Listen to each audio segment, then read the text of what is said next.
حسن صاحب، جس طرح سے عادل صاحب ایک تو نمبر گیم جس طرح سے وہ بتا رہے تھے اور حکومت نے اپنی طرف سے سارے تو جتن جو ہے وہ پورے کر لیے، ہم نے دیکھا الیکشن ایکٹ میں بھی ترمیم ہوئی، قانون سازی کی، لیکن ایسے میں اب آپ کیا دیکھ رہے ہیں کہ نمبر گیم کو لے کر کس کس کے پاس کیا آپشنز ہیں؟ دیکھیں، بنیادی طور پر اگر دیکھا جائے تو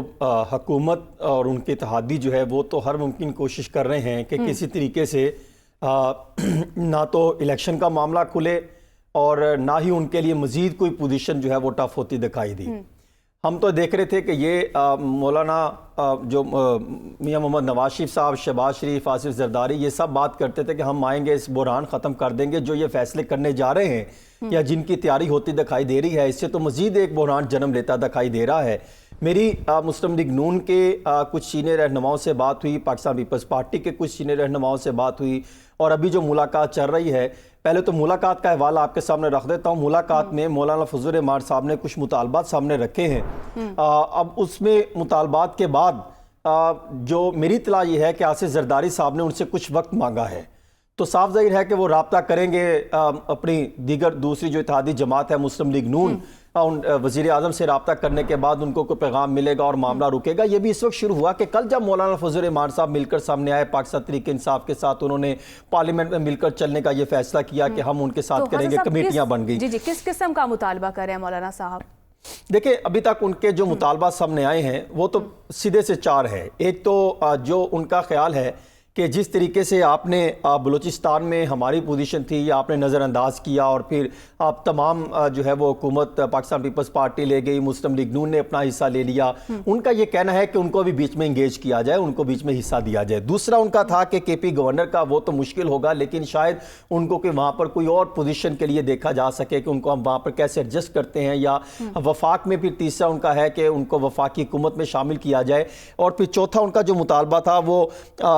کچھ اہم جو اتھارٹیز ہیں ان کی سربراہی وہ چاہتے ہیں، ان کی جمعیت علماء اسلام فے، کہ ان کے پاس وہ کچھ کمیٹیوں کی پوزیشن ملے اور کچھ اتھارٹیز کی سربراہی ان کی جماعت کے کچھ رہنماؤں کو ملے۔ اور ہو سکتا ہے کہ وہ یہ بھی بیچ میں شامل کر دیں کہ چمن بارڈر کا مطالبہ رکھ دیں، یا اس طرح کے ان کے بیٹے کا معاملہ بھی سامنے آ سکتا ہے کہ وہ بھی دوبارہ ری کاؤنٹنگ کر کے وہ ان کو بھی حکومت میں لے آئے۔ اس طرح کے معاملات تو آ سکتے ہیں، لیکن 3-4 کا تو مجھے کنفرم ہو گیا ہے کہ اس کی بات چیت ہوئی ہے۔ چوتھی بات یہ ہے کہ جو مسلم لیگ نون ہے وہ دو چیزوں پر کام کر رہی ہے۔ ایک جس طریقے سے انہوں نے بتایا کہ کون سی 65 سے 68 پر جانے کی، دوسرا بھی یہ کوشش کر رہے ہیں کہ ہو سکتا ہے، مسلم لیگ نون کے ایک عہدیدار بتا رہے تھے کہ کیسا جو ہے وہ اگر معاملہ وہاں نہ بنا یا سیکنڈ میں نہ بنا تو پھر الیکشن کمیشن آف پاکستان کی خدمات لے لی جائے۔ اب وہ جو آپ بات سوال کر رہی تھی کہ وہ امپورٹنٹ کیوں ہے، وہ اس لیے امپورٹنٹ ہے کہ جو انہوں نے قانون سازی کی تھی الیکشن ایکٹ میں، یہ آج سے چند دن پہلے جب سپریم کورٹ کا فیصلہ آیا اسے بھاگنے کے لیے، تو ان کا یہ خیال ہے کہ وہ مخصوص نشستوں والا جو الیکشن کمیشن آف پاکستان نے ڈی نوٹیفائی کر دیا تھا، اس کو وہ واپس لے لے، یعنی انڈو کر دے، اور پھر اس پوزیشن پہ چلے جائے اور حکومت کے پاس جو ہے وہ 2/3 اکثریت بن جائے، 2/3 ان کے پاس میجورٹی بنے، اور فوری طور پر وہ اپنا کام کر لیں اور بعد میں دیکھی جائے معاملہ کیا بنے گا، کیونکہ وہ مسلم لیگ نون کے کچھ عہدیدار اس پر کام کر رہے ہیں۔ چلے یہ تو ہو گئی حکومت۔ تیسری چیز جو میں بتا رہا تھا مسلم لیگ نون کے، وہ یہ کہہ رہے ہیں کہ ہو سکتا ہے کہ یہ بھی اگر، کیونکہ وہ آپشن پر غور کر رہے ہیں کہ ہم نے وہ کام نہیں کرنا تو دوسرا کون سا ہوگا، سچویشن کیا بنے گی، چوتھی کیا ہوگی۔ جو مخصوص نشستیں والے کچھ خواتین تھیں جن کو انہوں نے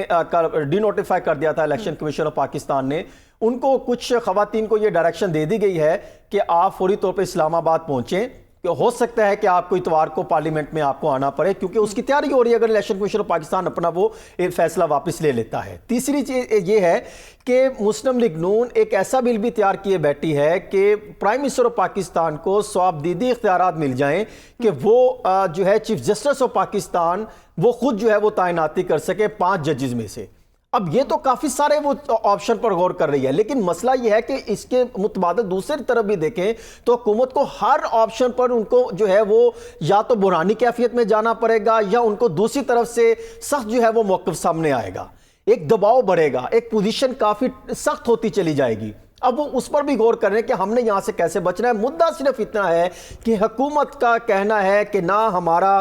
جو ہے ہماری طرف کوئی انگلی اٹھائے, نہ 8 فروری کے الیکشن پر کوئی بات کرے, نہ فارم 45 47 پر ڈسکشن کریں, نہ آپ ان سے معاشی حالات کا پوچھیں, نہ آپ ان سے کسی پرفارمنس کا پوچھیں. جس طرح وہ کام کر رہی ہے کرنے دیں, ایک پارٹی سائیڈ لائن ہو جائے اور باقی تمام افراد کو ہم اپنے ساتھ اکٹھا کر کے لے آئیں. لیکن اگر یہ بھی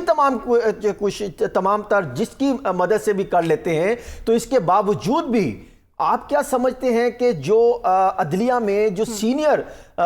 جو آفیسرز بیٹھے ہیں, جسٹس صاحبان بیٹھے ہیں, تو کیا وہ ان چیزوں کو جس طریقے سے غیر آئینی غیر قانونی طور پہ جس طریقے سے دھکم پیل سے تیز میں جلد بازی میں اگر وہ ایسا اقدام کر لیں تو کیا ان کو ایکسیپٹیبل ہوگا؟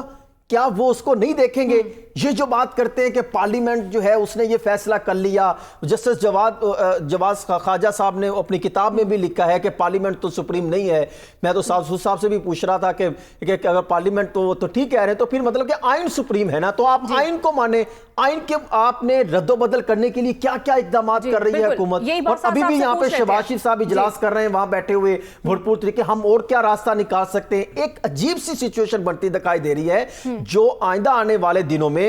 حکومت کے لیے پریشانی کا باعث بنے گی, اور حکومت کو جس طریقے سے آگے لا کے سپورٹ کیا جا رہا ہے ان کے لیے بھی مجھے لگتا ہے پریشانی بڑھ سکتی ہے اگر معاملات کو سنجیدگی سے نہ آگے لے کے چلایا جا سکا. IMF تو پہلے ہی آپ کو سائیڈ لائن کر چکا ہے فی الحال. تو